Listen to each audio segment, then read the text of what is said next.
Welcome to xGameZones, hub to latest popular games, reviews, preview and news. Man of Medan to be enjoyable. Although there were some cringy dialogue options and I feel as if I spoiled the entire mystery by asking the curator for advice, I enjoyed my time playing through the story and trying to escape with as many or as few survivors as possible. The main motivation I had to replay over was in attempts to unlock certain trophies that required a different group of people to survive each time. For example, I needed to play through with only the women surviving at the end, and likewise for the gentlemen. This motivation added some interesting decisions I had to make in order to try and kill off certain characters while ensuring that others were all saved. There was an instance where I messed up towards the end of a gameplay run, and I quickly powered off and turned back on my PlayStation 4 but, unfortunately, it had auto-saved right after the important decision was already made and I lost one of the characters I needed to keep alive. Luckily, I was able to start over that specific chapter with that same save file in order to make different decisions, but that ability was locked up until I had completed the story one time through. Although I feel like some players might be turned off by the idea of having to play through multiple times, to me it just added value to Man of Medan. I hope that the future episodes in the Dark Pictures anthology will offer just as many if not more playthroughs for me to enjoy, and I can't wait to try out the recently announced Little Hope that will be the next entry in this collection of short stories. Please subscribe in our YouTube channel and follow and like us on Facebook #xGameZones. Visit our site at www.xgamezones.com for more gaming review.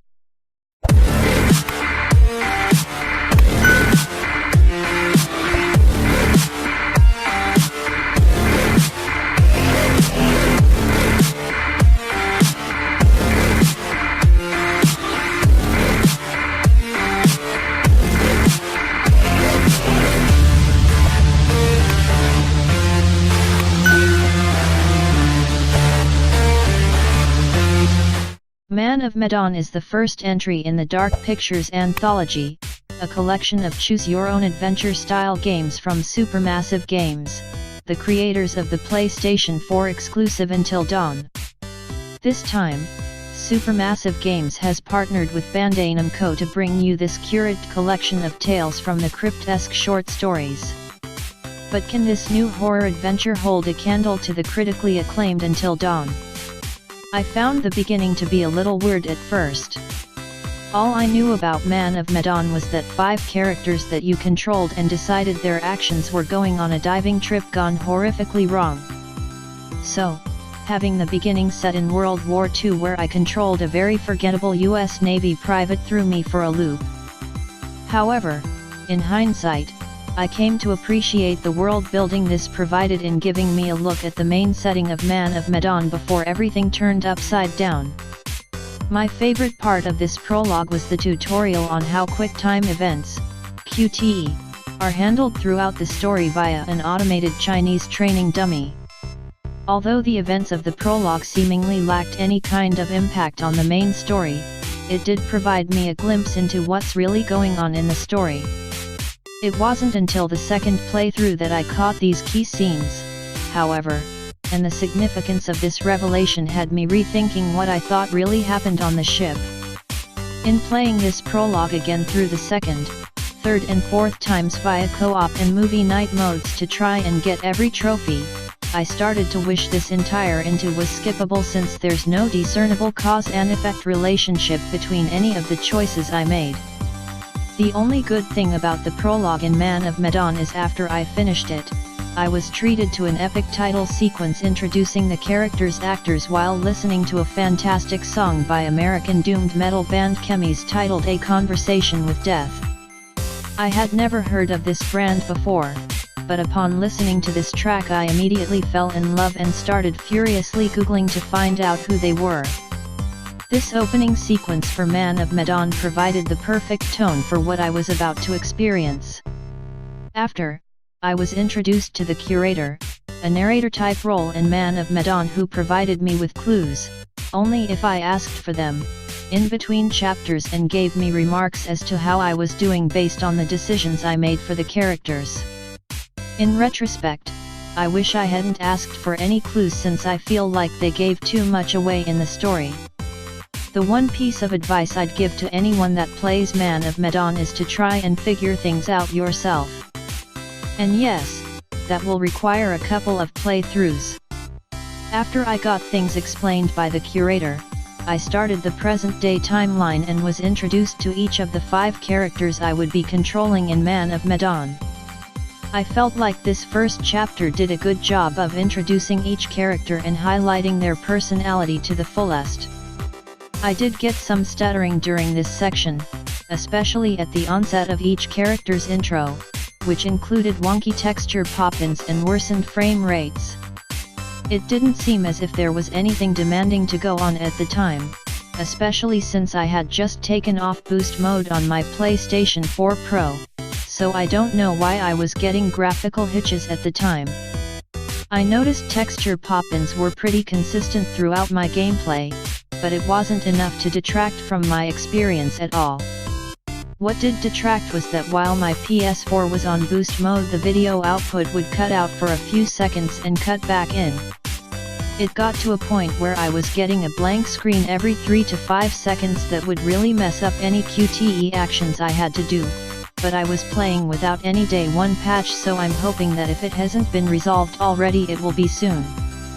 As teased in the prologue, the biggest chunk of the action is when you actually come upon the ghost ship, the titular redacted Medan.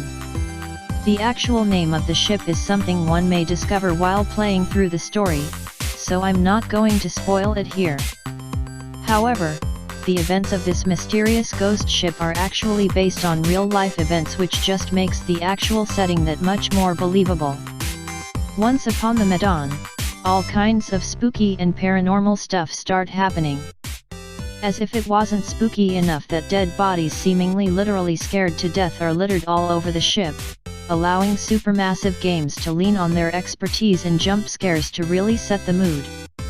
My experience throughout the events of this ghost ship would have been so much scarier and my choices so vastly different if the curator didn't offer me a piece of advice beforehand, that I so willingly took. It was because of his words that my first playthrough actually managed to complete successfully with nobody dying. However, it kind of ruined the atmospheric thrill of exploring the Medan when I thought I had already figured out its secret. What I didn't enjoy was the movie night mode. In this mode, 2 to 5 players take turns passing the controller around, each taking part in controlling a specific character or characters to experience Man of Medan's story.